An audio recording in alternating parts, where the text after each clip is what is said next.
Okay, there's 3 straight up games that I really like, and then 2 more I want to talk about. So I'll hit the 3 I really like first, and then you can tell me what you think. First one is Tampa Bay. -2.5 against the seemingly red-hot Colts. Mm-hmm. Coming off their best game of the year. Always fun to bet against a team the week after their best game. That game goes perfectly for them. Big lead early. They can run the ball. Buffalo's kind of has 2 left feet. And it's just like, if you're a Colts fan, that couldn't have played out better. Now you have Tom Brady coming in. 11-3 regular season against the Colts. 4-1 playoffs against the Colts. 15-4 overall. What year do you think was the last year he lost to the Colts? 2009. 2009.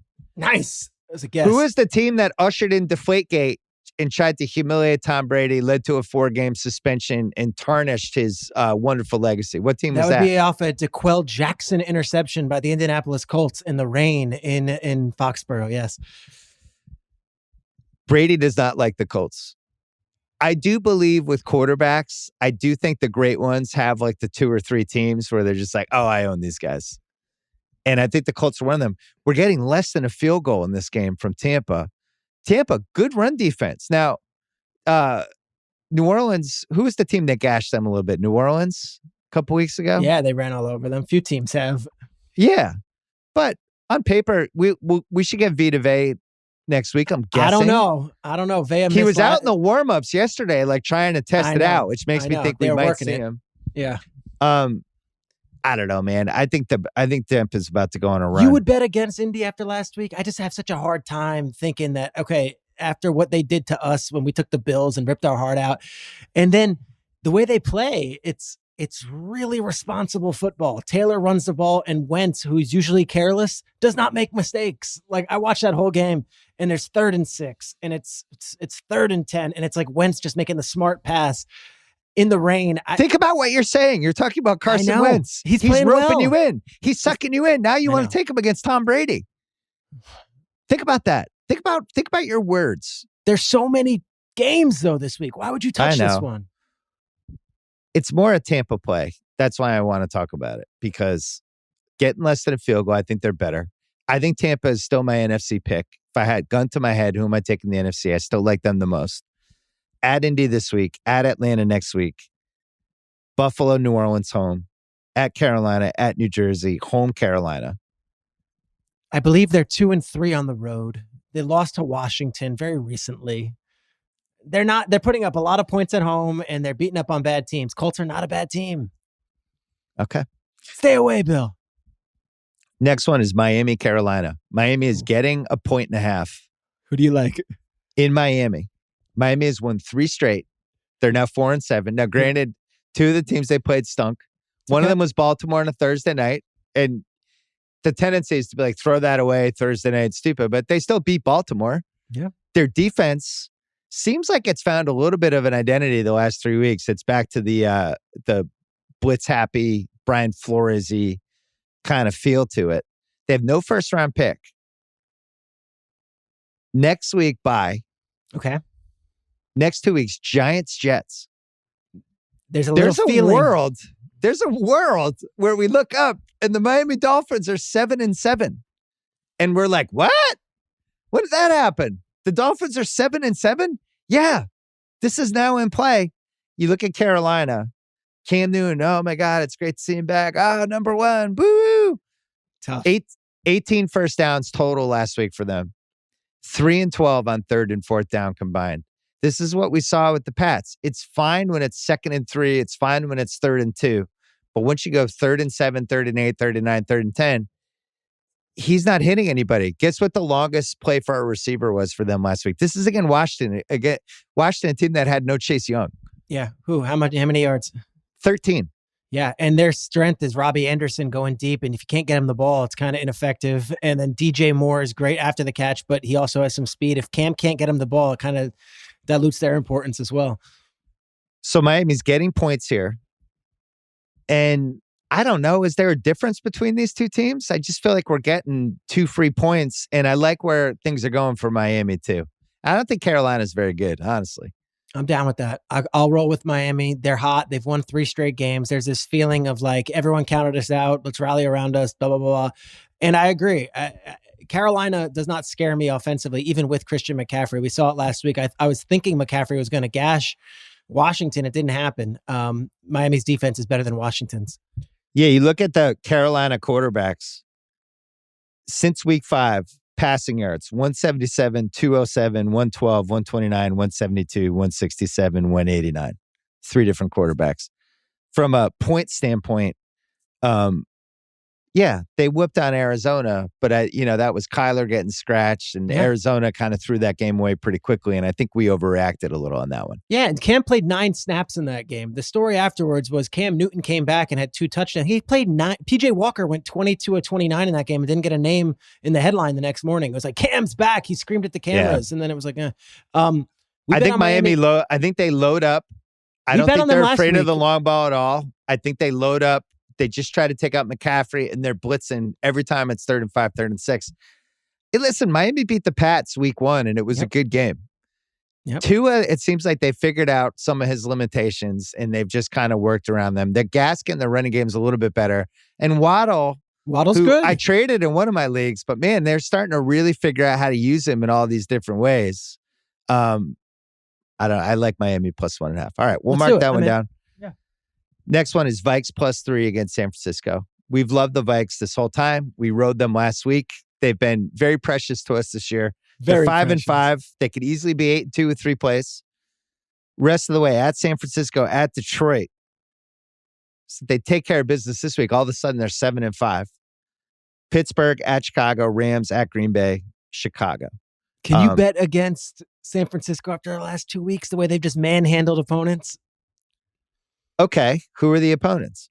Okay, the Rams. They had an 18-play, 11-minute drive to start the game. And then last week against Jacksonville, it was the same stuff. Like, they're demoralizing teams right now, just shoving the ball down their throats. I don't know if I would bet for them, but I don't know if I could bet against them right now. It feels like something's clicking with the 49ers. Well, let's talk about the Rams game, because that felt like it didn't seem like Stafford was healthy at all in that game, which we're going to talk about when we talk about Green Bay Rams. It seems like Stafford's hurt. Rams can't run the ball. Nobody's afraid of their running game anymore. And defensively, the Niners got up a little bit early, and then they're one of those teams. They're like the Colts. If they can get up 10, they're good to go. I guess with Minnesota, one thing that I really liked from them last week was they're just like, look, if we're going down, let's throw the rock. Yeah, let's Jefferson, you've got to go downfield 5-6 times a game. We're just going to try to get you the ball. They really used their skill guys last week, and I thought the Packers played pretty well in that game. They did. They hit some big plays. They kept coming back, and Minnesota, they kept fending them off. But they have 3 really, really high-level skill guys, and Cousins, who, as you watch all these quarterbacks, the difference between Kirk Cousins and the bottom 12 in the league is like a pretty big gap. And you think how many bad quarterbacks we watched last week? We can go down the list, and it's like, all right, Kirk Cousins has 2 interceptions this season. And I said it on our show on Good Morning Football. I'm like, we're talking about Josh Allen and Dak for MVP. Is Cousins playing any worse than those guys? Well, those guys win games when it matters. Cousins has been fine this year, and they've lost in crazy fashion to Cooper Rush and to, fumbling and then missing that kick against Arizona. They could very easily be like 8-2 or 9-1. They could be 8-2 with 3 plays. They could. And how about the Mike Zimmer revelations? Oh my God, we love them. Go ahead, tell the audience. I'm not telling the audience anything. Oh, there's stuff on the internet. He might have a 26-year-old model girlfriend. I could see her in the box at the Super Bowl. Australian model is what the internet said about Mike Zimmer. Now, Mike Zimmer, who knows if it's true? Nor deny, but Mike Zimmer seems to have hit a groove here, and they've won a couple games in a row. I don't know. I think they're really fun to root for. I know you said you have a friend. What's his name? Jeff Gallo, what was his refused to watch him. He refused to watch. He probably turned the TV off after the interception before it was overturned. I like the +3. I think we should take the points. Okay, I'm in. Because I like here's the thing. 5 losses for them. OT by 3, by 1, by 7, by 4, by 3 in OT. Like, they play close games. They hang around. Yeah. They can also catch up near the end. And I I don't know, like who's playing running back for what was it, Jeff Wilson Jr. Jeff Wilson. last week? Jeff Wilson. And then Elijah Mitchell always seems to have some ailment. Now it's a two finger. Kyle rolled out a formation at one point, and it was my favorite play of the year. It was an incomplete pass from Jimmy, but it was Brandon Ayuk at tight end and Jeff Wilson at wide receiver and Juszczyk at wide receiver, Kittle at fullback, and Debo at running back. It's like, let's just try everything and let's just run the ball. That's what they do. If the Vikings can get this to be a shootout, then I'll take the Vikings. But if this game is, Kyle Shanahan, 16 plays, 11 minutes to start the game, good night. We're done. Field goal. This feels like a field goal game to me. I like the +3. We lose the big if we lose. Green Bay is -1 against the Rams. To me, this is I don't believe in the Rams pick if you're taking the Packers, which is why I wanted to talk it out. And again, it doesn't seem like Stafford's healthy. And it really does seem like the lack of a running game and a pretty mediocre offensive line makes me nervous. On the flip side, they're coming off a bye, whole week to integrate Odell. And I feel like this is a stay away, but I just wanted to point out the blatant lack of respect for the Packers, who were I think 9-1 against the spread until last week, or they had still have the best record of the league against the spread. Week after week, people seem to be underestimating them. And that's why I mentioned Tampa earlier. At some point, we have to decide who we think is winning the NFC. And to me, it's either Tampa or Green Bay. And if it's Tampa or Green Bay, they should both win these weeks with under a field goal lines. And yet something scares me about the Rams. I think it's a stay away. Let's talk it out. Yeah. Packers come in hobbled, and Rodgers, he said it's worse than turf toe what he had. He looked amazing on Sunday. He was so dialed in, and he was throwing to Lazard and Marquez Valdez-Scantling, guys and Equiminius St. Brown, guys who have not been having big years and have been injured. He was clicking with them. I feel like I wouldn't want to face, and again, I'm biased because I talk to him often and we know I did the podcast with him, but I don't want to face McVay off a bye where he's had 7 straight days to build an offense for this game. And McVay and LaFleur are very tight. They know each other. LaFleur got the best of him in the playoffs last year, but McVay's beaten LaFleur in the past. I just would stay away on this one. I know that it killed Sean to lose like he did on Monday Night Football to Kyle Shanahan and the 49ers. And your bye week, do you want to go to Santa Barbara? Do you want to fly to Cabo? He stayed at home and was just working on this. And whether that's good or bad, I would say if we have a choice not to bet against them, I would say let's at least give him this week to see what he cooked up for Odell. Because oddly enough, that was welcomed with a lot of eye rolling. They need Odell. Robert Woods is out. They need Odell to be really good. And I know a lot of the week was spent on the offense and trying to build something that's going to make sense to be able to compete with the Packers. And that's why I don't totally trust that Niners game, because Woods gets hurt right before that game. Mm-hmm.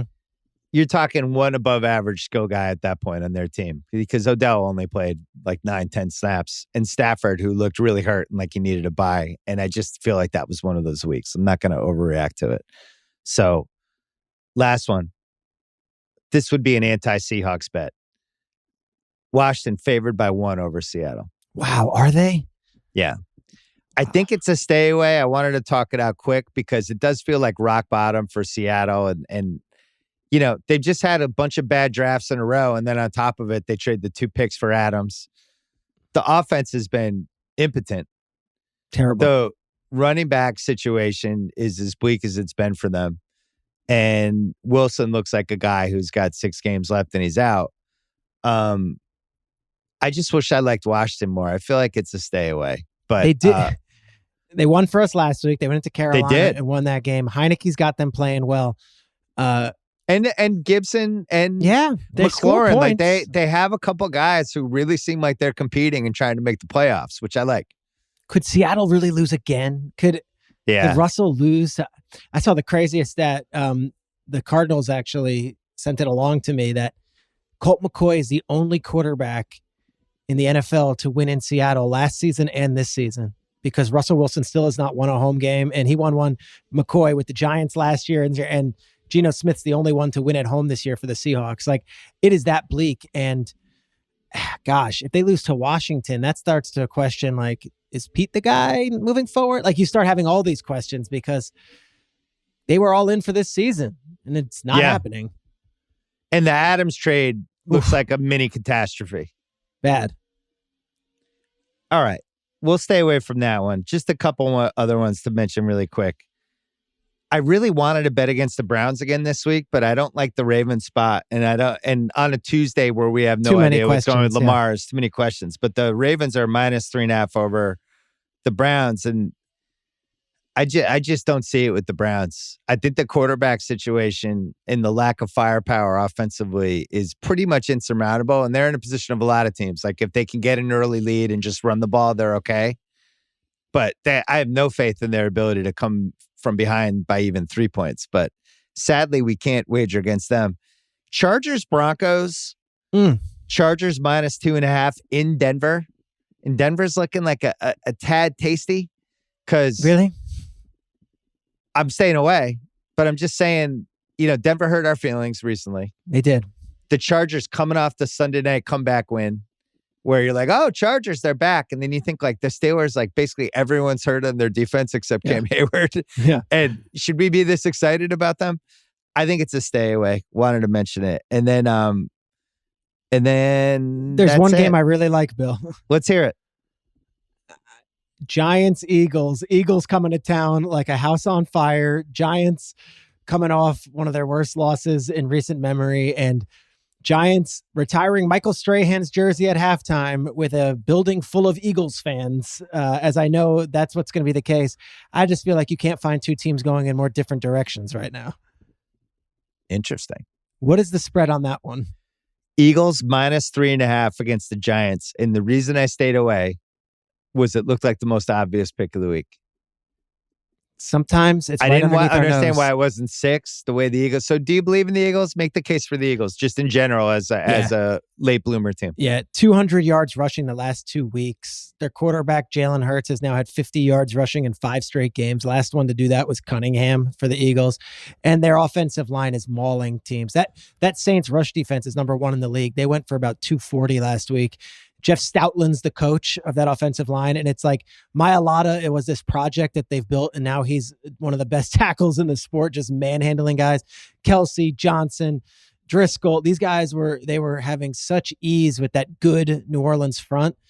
And it's like there is a momentum to this where they run the ball well and Hurts finds a way to get first downs. And they've now won 2 big games in a row off of a loss to the Chargers where a lot of teams would have said, all right, that's the season. Like 24-24, Chargers suck the wind out of the ball and win in their building, but they answered with that win in Denver and the win against New Orleans.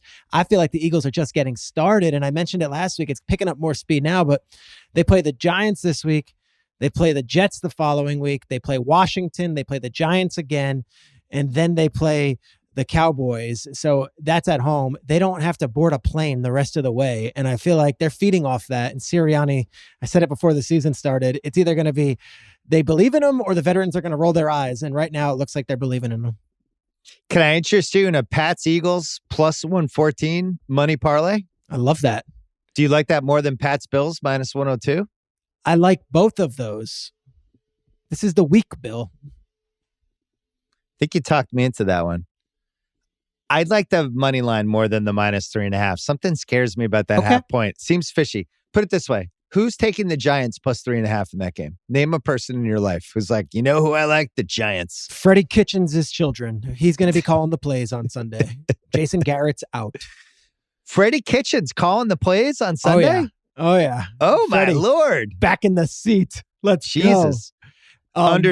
Underdogs. The Strahan thing's interesting, though. Like, they planned this before the season. I believe the Fox NFL Sunday crew, Terry, Howie, all the guys, they're flying out for it. Like, this could get ugly. If they're down 21-0 at half, like, John Mara wants to come out there as the owner, and that the Giants fans either that are in the building are not going to be happy. And then the Eagles fans are buying up tickets. The Eagles fans are alive right now. Like it is a house on fire with the Eagles. Like, oh my God, we found it. Like we've got it.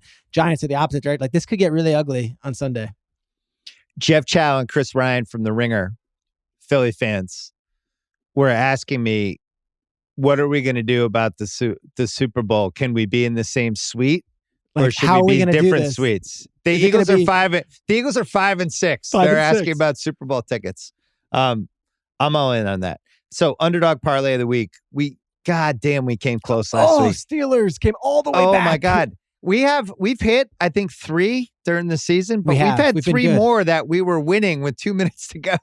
The Steelers, we had them tied to the Vikings last week and Washington. It would have been We huge. would have hit both of them. It would have been huge. We would have won 33,000 each, but we would have won that back, but it would have been, I think we would have won like $450,000. So that was tough. I know. Well, we have the Lions plus 146 this week.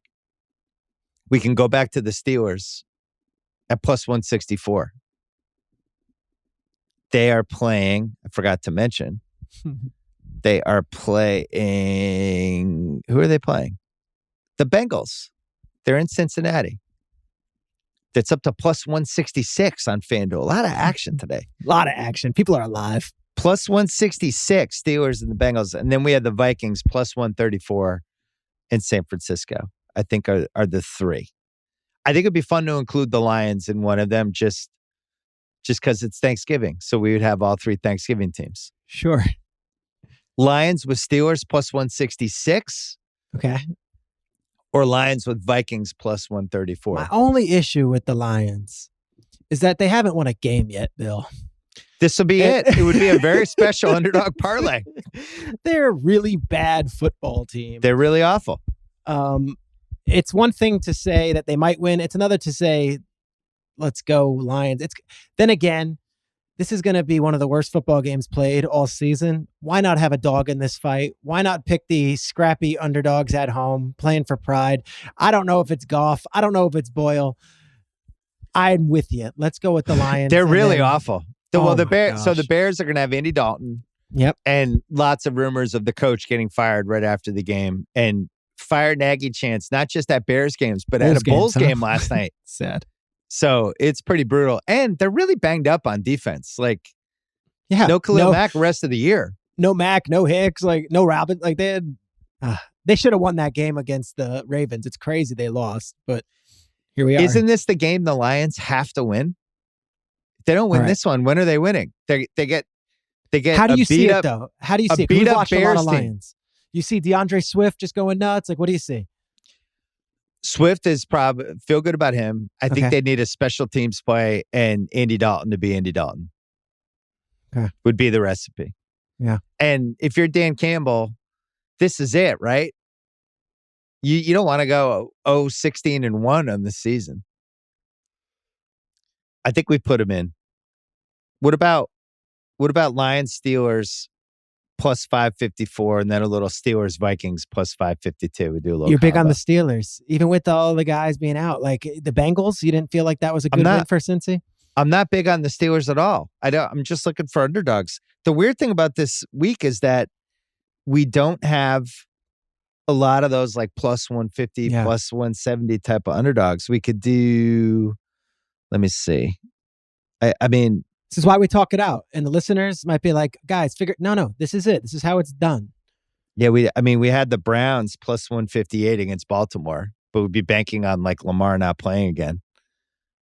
Yeah. Maybe we just do Lions Vikings for plus 475. Let's do it. All right. When we come back, the $1 Million Picks. All right. $1 Million Picks, Thanksgiving edition, week 12. We are up 98,000 for the season. We are opening up this week. We're going all in. We are upping the stakes. We are trying to get some momentum. Peter Schrager, we're tired of being on the hamster wheel. We're swinging big. It's time. Like we've been dibbling and dabbling. Like this is the week. It's Thanksgiving. All the families around on Wednesday night. Everyone's making out with their high school sweethearts at the local bar. We're swinging big. Let's go. All right. First one. We're trying to get 2 Thanksgiving teams into this. We're not inviting anyone from the Bears-Lions game for this parlay. No. Patriots playing on Sunday with Dallas playing the Raiders and Buffalo in New Orleans on Thursday night. We're going to money line parlay those 3 together. It's plus 150 for those 3. We're going to put 600K on that. 600? Yeah. 600K on that. Oh, we're not done. Because of Pat's Bills money line parlay, that's minus 102. We'll put 300K on that. Come on, let's go, Patriots. Let's go. We're on it. Pat's Eagles again plus 114. We're going back on Let's that. go. 300K. Another Go. one. That is plus 114. So we are using the Pats as our swing team this week. All they have to do is beat the Titans. No Derrick Henry. No Julio Jones. A.J. Brown, questionable. New England home. Completely healthy. Take care of business. Prove that you want to be the number one seed. I'm all in. 3 Pats bets. Starting that. You agree with that? I don't care about a potential trap game before Buffalo. I don't care that Ryan Tannehill owns the Patriots. I don't care that Mike Vrabel never loses. I don't care. We're all in. Let's go. All right. Next one. You wouldn't let me bet on Tampa. For all the people in the social media videos, Schrager he just agrees with Simmons. Pulled you I back. wanted to do Tampa minus 2.5 over Indy. Pulled you off of that. I wanted Tom Brady, 11-3 regular season, 4-1 against the Colts in the playoffs. Hasn't lost to them in 2009. Getting less than a field goal. You said no. You threw your body in front of it. Threw my body in front of it. You took my car keys. You were like, no. Get out of the car. You're not doing this. I was responsible. I'm a friend. And of all the things you could do, betting against Jonathan Taylor right now is the least responsible thing you could do, Bill. Let's stay away from that one. Let's get out of that game altogether. Well, we're not staying away from Miami. Not red hot, but definitely the water's boiling on the stove for them a little bit, right? Almost Simmering. ready to throw the pasta in.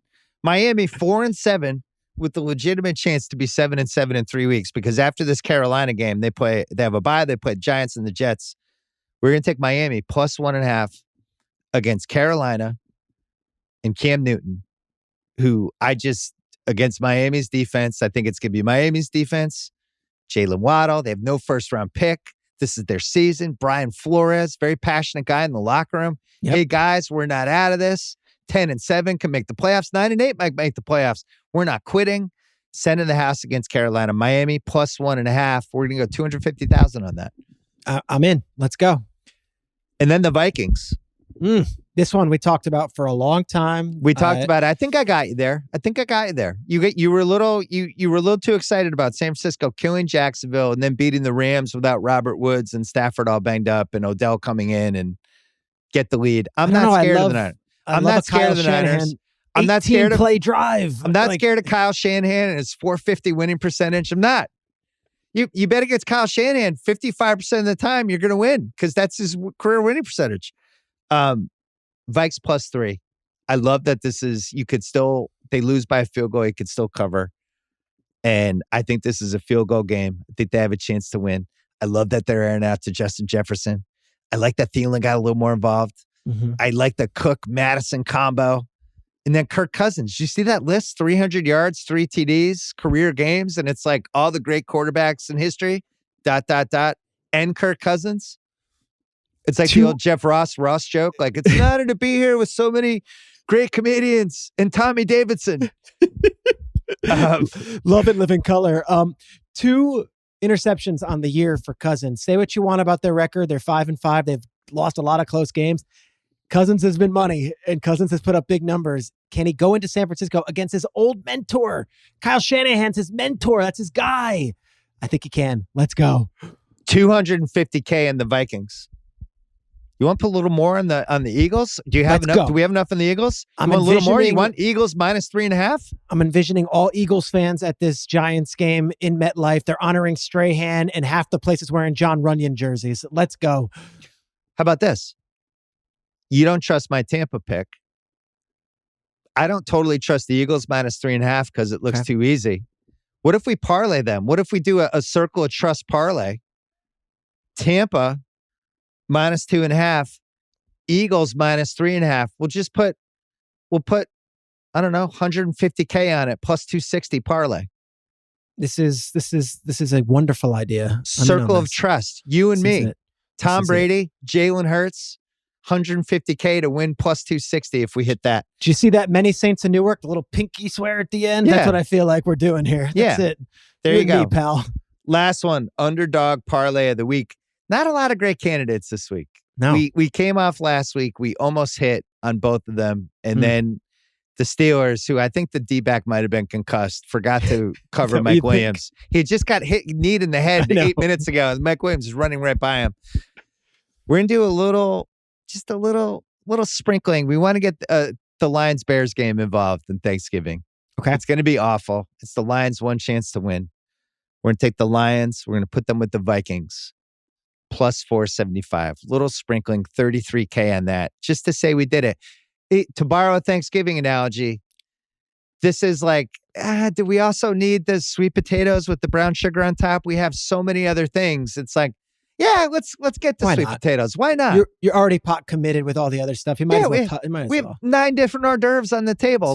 Why not? We'll also get the sweet potatoes. So we're doing a little underdog parlay as well. You got DeAndre Swift eating a turkey leg after the game. That's how you see it. Like this. Yeah. He wins the turkey leg thing.